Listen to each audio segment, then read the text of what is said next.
I hurled the ball at the referee, his perfect arc tracing an elegant path through the air before smacking squarely into his rotund belly. Despite the flawless throw, my father was mocked by a teammate's dad. "This must be the most thrilling moment your son's ever witnessed, huh?" But my father merely sneered in contempt. Truthfully, I've been stuck on the bench the entire time. The coach looked down on me, believing I was just like my dad, forever destined to sit on the sidelines as a mere prop. When the game kicked off, the players charged like beasts, scrambling for the ball. Billy used his 600-pound frame to clear a path up front, but the next second, two opponents knocked him flat on the ground.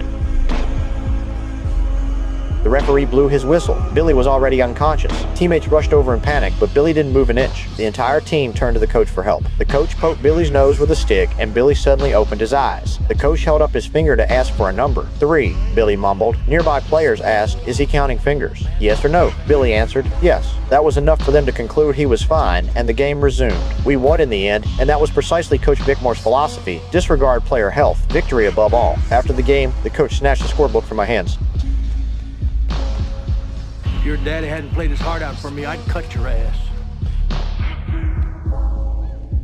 Later in the classroom, Billy suddenly collapsed, a late onset of injury sustained in the previous game. As soon as he regained consciousness, the coach rushed over. Despite Billy's excruciating pain, the coach casually dismissed it as a minor injury, insisting he could still play. The nurse had already made it clear Billy was absolutely unfit to play, but this victory-obsessed coach couldn't care less about player health. He dismissed the nurse as just passing the buck. After all, nurses had nothing to do with the playoffs. Under the coach's relentless pressure, Billy had no choice but to agree to play. The coach turned away, satisfied. In the first half, the opponents completely dominated, scoring like a tidal wave. Seeing this, the coach immediately adjusted the lineup, pushing Billy, still wearing an oxygen mask, onto the court. I stepped forward to stop him. I couldn't stand by and watch my teammate play, fearing our earlier plan would be ruined. The coach stormed over to reprimand me, his eyes burning with the hunger for victory. Billy staggered toward his position, but barely had the game begun when he collapsed, unable to hold himself up. At the same moment, team leader Lance was brutally tackled by an opponent, injuring his right leg, the very leg that had received the injection earlier. Lance groaned in agony, his father's heart clenched with anxiety, and the entire stadium fell silent. As defeat seemed inevitable, the coach stared in disbelief